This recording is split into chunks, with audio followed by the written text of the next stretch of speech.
बांग्लादेश, नेपाल, भारत, पाकिस्तान और अफ़गानिस्तान। कभी एक एम्पायर की सरहदें इन देशों तक फैली थीं, जिसे हम आज मौर्यन एम्पायर कहते हैं। इस एम्पायर को कायम करने के लिए क्यों चंद्रगुप्त मौर्य को एक ब्राह्मण का पेट चीर कर खाना खाने की ज़रूरत पड़ी? ये क्या कहानी थी? हिस्ट्री बास्केट के इस सीरीज़ में हम आज हिंदुस्तान के सबसे बड़े साम्राज्य का खिताब रखने वाले मौर्यन एम्पायर की बात करेंगे। 321 बीसी में आज का हिंदुस्तान 16 महाजनपदों में बटा था, जो एक दूसरे से लड़ते रहते थे।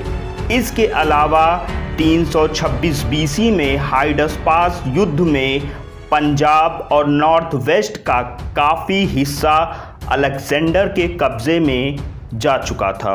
इन चीज़ों को तक्षशिला का एक विद्वान कौटिल्य या चाणक्य देख और समझ रहा था। उसने सोचा कि भारत ऐसे ही बटा रहा तो फॉरेन इन्वेडर फिर से भारत को इन्वेड कर सकते हैं।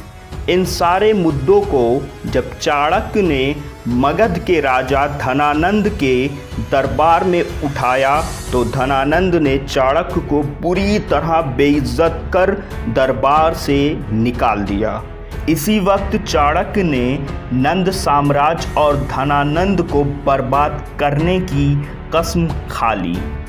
एक बार जब चाणक्य ने चंद्रगुप्त को देखा तो उसने तुरंत ही चंद्रगुप्त की खूबियों को भांप लिया और कहा कि इसमें तो सारे बादशाहों वाली क्वालिटीज़ हैं। चंद्रगुप्त को अब चाणक्य ने अपना शिष्य बनाकर 8 साल तक तक्षशिला में ज़बरदस्त आर्मी एडमिनिस्ट्रेशन की ट्रेनिंग दी।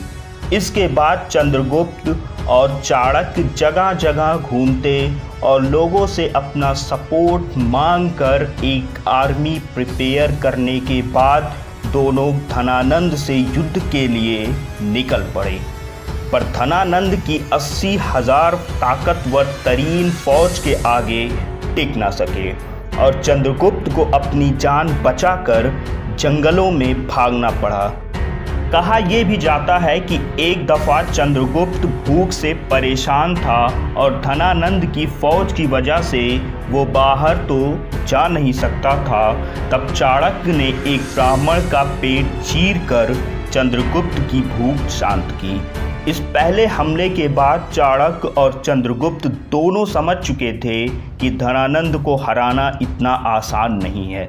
इसलिए चाणक्य ने नए प्लान बनाए, जिसके मुताबिक चंद्रगुप्त ने भारत के नॉर्थ वेस्ट इलाकों पर हमला कर उन्हें कब्ज़े में ले लिया और 321 बीसी तक धीरे धीरे पूरा सिंधु नदी के आसपास का हिस्सा उनके कब्ज़े में आ गया।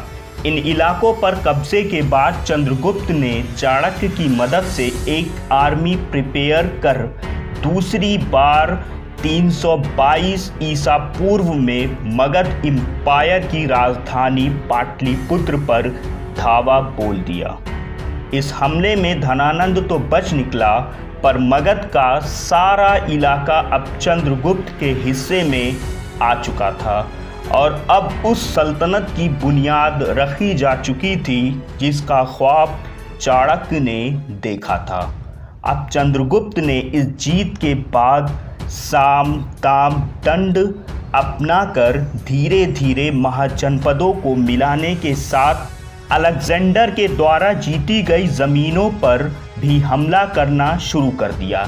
सिकंदर तो इस वक्त तक मर चुका था, अब यहाँ यूनानी जनरलों का राज चल रहा था। ऐसे ही एक ताकतवर जनरल सेल्यूकस निकोटर से जब चंद्रगुप्त की भिड़ंत हुई तो सेल्यूकस ने होशियारी दिखाते हुए चंद्रगुप्त मौर्य से ट्रीटी साइन कर ली, जिसमें सेल्यूकस ने एरिया, हेरात, एराकोसिया, कंधार, पेरोपेंसडाई, काबुल को सौंपने के साथ अपनी बेटी हेलेना की शादी चंद्रगुप्त के साथ कर दी। और चंद्रगुप्त ने 500 वॉर एलिफेंट बतौर तोहफा सेल्यूकस को दे दिया।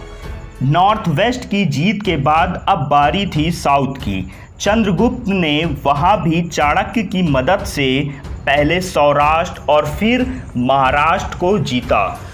298 बीसी में चंद्रगुप्त मौर्य ने अपना तख्त छोड़कर जैनिज़्म को अपना लिया और जब चाणक्य इन्हें जंगल में छोड़ने जाते हैं तब चंद्रगुप्त मौर्य चाणक्य से अपने ख़ानदान की आगे भी देखरेख करने को कहते हैं। चंद्रगुप्त के बाद अब उसका बेटा बिंदुसार तख्तनशी हुआ, पर सिंधु और झेलम के इलाकों में 2 बगावतें हो गईं। तो क्या बिंदुसार तख्त पर रहा या उसे तख्त छोड़ना पड़ा? जानेंगे हम इसे मौर्यन एम्पायर के पार्ट 2 में। आशा करता हूँ ये मौर्यन एम्पायर की वीडियो आपको ज़रूर पसंद आई हो, तो वीडियो को लाइक और चैनल को सब्सक्राइब करना ना भूलें।